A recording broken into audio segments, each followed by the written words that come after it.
afternoon all of you. So last class I will discuss first order system and second order system. Next second order system is cases వచ్చినట్టు 4 cases చూసాం మనం.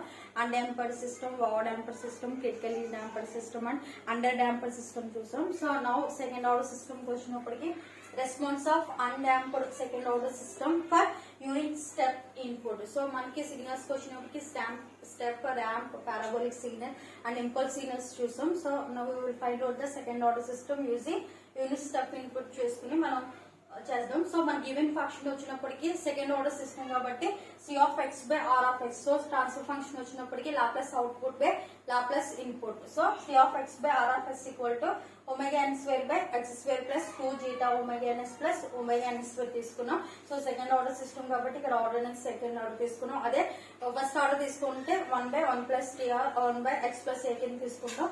So ఇక్కడికి వచ్చినప్పుడు మనం అన్డాంపర్డ్ conditions కాబట్టి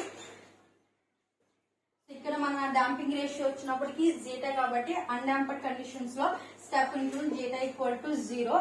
so ఈ zeta value దీంట్లో submit చేస్తే the given transfer function is C of X by R of S equal to omega N square by X square plus so zeta value already 0 submit చేస్తాం కాబట్టి omega ఎన్ square. Okay, so ఈ given function నేను R of S its divide చేస్తున్నాను. హెచ్చరికి వెళ్తే multiply అవుతుంది because ఇది transfer function కాబట్టి దీన్ని మనం ఎం ఆఫ్ ఎక్స్ కింద తీసుకుంటామని లాస్ట్ క్లాస్ లో డిస్కస్ చేసుకున్నాం. ఓకేనా, so now C of X equal to R of S into omega N square by X square plus omega N square. Okay, since R of T equal to 1, so దీనికి మనం Laplace transform apply చేస్తే therefore R of S equal to 1 by S. So ఈ R of S value తీసుకెళ్లి given equation లో submit చేస్తే the given function C of X equal to 1 by s into omega N square by X square plus omega N square. Okay, so ఇప్పుడు now you will apply the partial fractions. So దేనికి partial fractions apply చేస్తున్నాం అంటే మనం omega N square by s into s square plus omega N square. Therefore a by s b by x square plus omega n square. Okay, so cross multiplication చేస్తే మనకి omega n square equal to a into x square plus omega n square plus b into s. Okay, response అనేది ఎలా వస్తుంది, so మనం ఇచ్చిన signal input step input చేస్తున్నాం. So output response అనేది ఎలా వస్తుంది అనేది మనం ఫైండ్ అవుట్ చేయడానికి. సో ఆసిలేషన్స్ కానీ డ్రాబ్యాక్స్ కానీ డిసడ్వాంటేజెస్ కానీ వస్తాయేమన్నది మనం ఇలా ఫైండ్ అవుట్ చేసుకుంటాం అనమాట. సో ఇప్పుడు మనకి ఏ వాల్యూ కావాలి కాబట్టి put s equal to 0. therefore omega n square equal to a into omega n square because s plus 0 submit చేస్తాం కాబట్టి. So omega n square cancel out చేసుకుంటే a equal to 1. Now you will find out the b value. So put s equal to minus omega n square. Okay, so ఇప్పుడు omega n square equal to a into minus omega n square, sorry x square equal to తీసుకున్నాము x square equal to minus omega n square plus omega n square plus b into s. So x square equal to minus omega n square అయింది కాబట్టి s equal to ఏమవుతుందమ్మా root of minus omega n square అంటే square root cancel అయిపోయి minus omega n. So minus మనం అలా consider చేసుకుంటాం అంటే imaginary part ని కన్సిడర్ చేసుకుంటాం కాబట్టి j omega n. సో అంటే b into j omega n.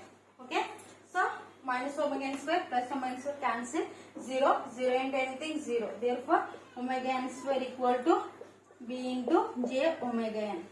so then b equal to omega n square by j omega n. omega n cancel. so 1 by j is nothing but minus j. so sorry minus 1. b equal to minus j into omega n. So already j into omega n value మనకు తెలుసు ఏంటమ్మా s value. j into omega n is nothing but s. అంటే ఈ place లో submit చేసుకుంటే b equal to ఏమవుతుంది మనకి minus s. Okay, so ఏ value b values వచ్చింది కాబట్టి ఆ వాల్యూస్ తీసుకొచ్చి గివెన్ ఈక్వేషన్ మనం సబ్మిట్ చేస్తామంటే therefore 1 by s minus s by x square plus omega n square. Okay, so ఇప్పుడు ఈ ఫార్ములాస్ లో మనం సబ్మిట్ చేస్తే apply the inverse Laplace transformation because Laplace transform లో ఎస్ డొమైన్ లో ఉంది కాబట్టి మనకి ఇక్కడికి వచ్చినటువంటి టైం రెస్పాన్స్ చూసుకుంటున్నాం కాబట్టి వచ్చిన అవుట్పుట్ ఈక్వేషన్ అనేది టైం ఈక్వేషన్ లో ఉండాలి కాబట్టి అండ్ టైం డొమైన్ లో ఉండాలి కాబట్టి టీ అంటే ఇన్వర్స్ లాప్లాస్ ట్రాన్స్ఫార్మ్ అప్లై చేస్తున్నాం. సో ఎప్పుడైతే ఇన్వర్స్ లాప్లాస్ ట్రాన్స్ఫార్మ్ అప్లై చేస్తామో L inverse of C of S equal to C of T. Okay, so next L inverse of 1 by x minus x by x square plus omega n square. So L inverse of 1 by x is की formula వచ్చినప్పుడు మనకి 1 minus L inverse of x by x square plus a square వచ్చినప్పటికి cos omega n t. ఓకేనా? So the finally response of undamped second order time response order వచ్చినప్పటికి మనకి C of t equal to 1 minus cos omega n t. So step input కాబట్టి మనకి unit step input తీసుకున్నాం కాబట్టి 1 minus cos omega n t.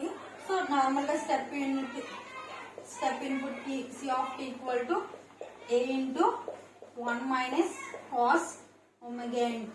Okay, so మనకు వచ్చిన given input వచ్చినప్పటికి so step input తీసుకున్నాం. సో 0 యూనిట్ స్టెప్ కాబట్టి ఇక్కడ యాక్చువల్లీ మన ఇన్కమ్ స్టెప్ ఇన్పుట్ అంటే ఏదైతే వాల్యూ చేంజ్ అనేది తీసుకున్నామో use value changes to reach the 0 to a. So A value is nothing but unit step కాబట్టి మనం 1 తీసుకున్నాం. ఓకే, సో ఇది మన ఇచ్చిన given input response. So input step input ఇచ్చాం. సో దానికి వచ్చిన రెస్పాన్స్ వచ్చి ఇది అన్డాంప్డ్ second order system for unit step input. Okay, so this is the second order system. Okay, thank you.